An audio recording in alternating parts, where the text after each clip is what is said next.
I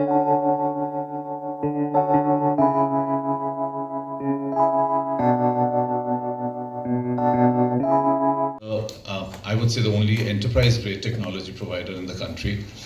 We've been around for the last 30 odd years. 1993 is when the entire story of Polaris kind of unfolded.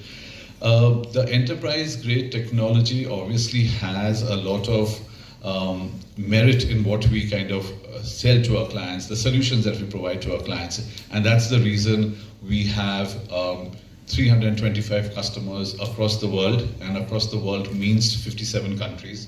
And I think the fact that we look at technology and the solution that we provide to our customers in a very different way. We just don't go and sell, we provide solution. And therefore, we have what is known as the Design Center, 8012 Design Center, which is in Chennai, and we are the only technology company in the world that has a design thinking center of 30,000 square feet in Chennai.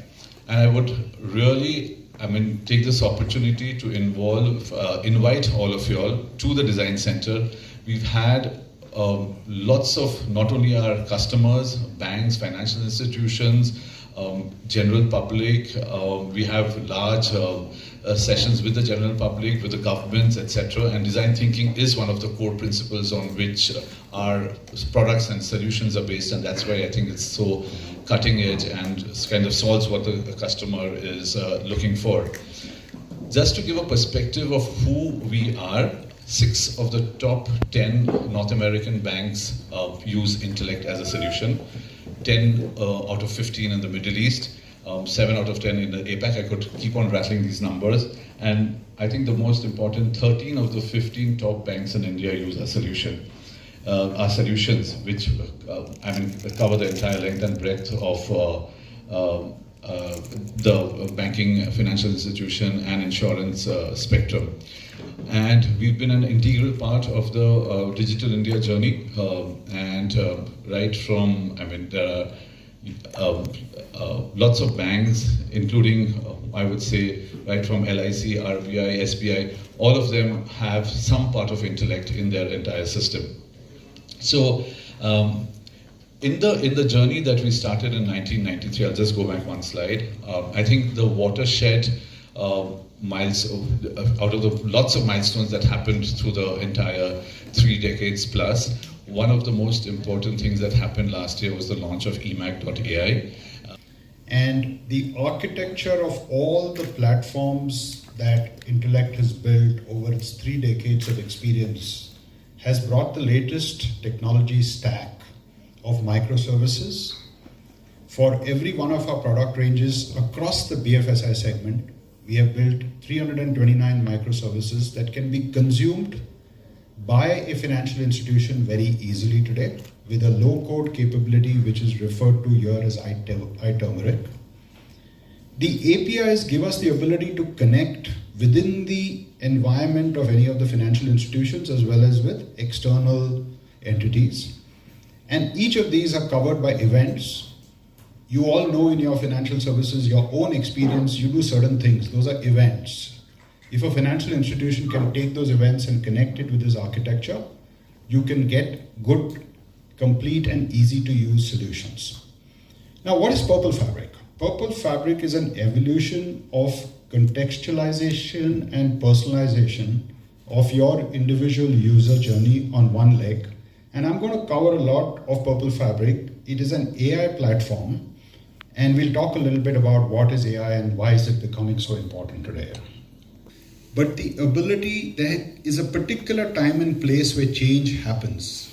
One of the leading financial institution in the world by market capitalization, JP Morgan Chase, the CEO said, in the next 5 to 10 years, just about every activity in the bank will be supported. That human being in the office will be supported with an AI expert agent. Try and figure out whether the computer can behave like a machine and used to do tests around it. Recently, the test of Turing, which is by the way done by 2 human beings and 1 machine. 1 human being asks the question of the machine and the same question of the computer in separate areas and tries to recognize which one is a human and which one is a machine. And already what we are seeing is ChatGPT is considered by most people as human and not a machine. So the ability to distinguish between responses between a machine and a human is getting completely changed as we evolve. Now, this is a Harvard Business Review article. They've looked at some 100-odd areas where they've been tracking change because of AI. Earlier on, technical assistance and professional support, etc., was very important. But now what is slowly, the simple tasks for AI are now eventually reaching this last category where it can do research and analysis, it can take decisions, it can manage risks on its own. And what we allow people to do is build an expert agent to do a particular job to support a human being. I've got a 1-minute video of one example of something very simple that you all will all relate to, which is complaint management, right?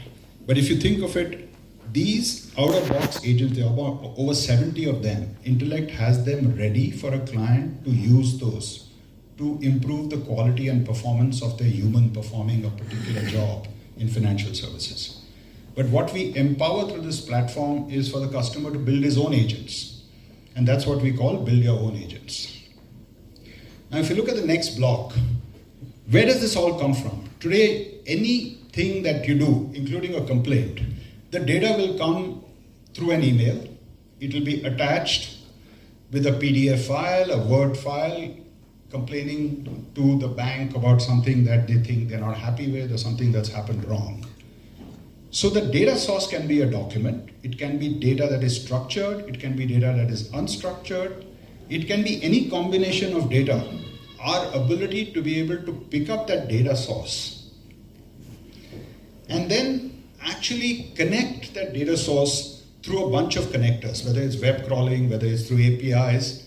We take those data sources through AI from those documents and unstructured data sources, and we connect them seamlessly. Then we ingest that data so that you can actually slowly start performing actionable intelligence on that data.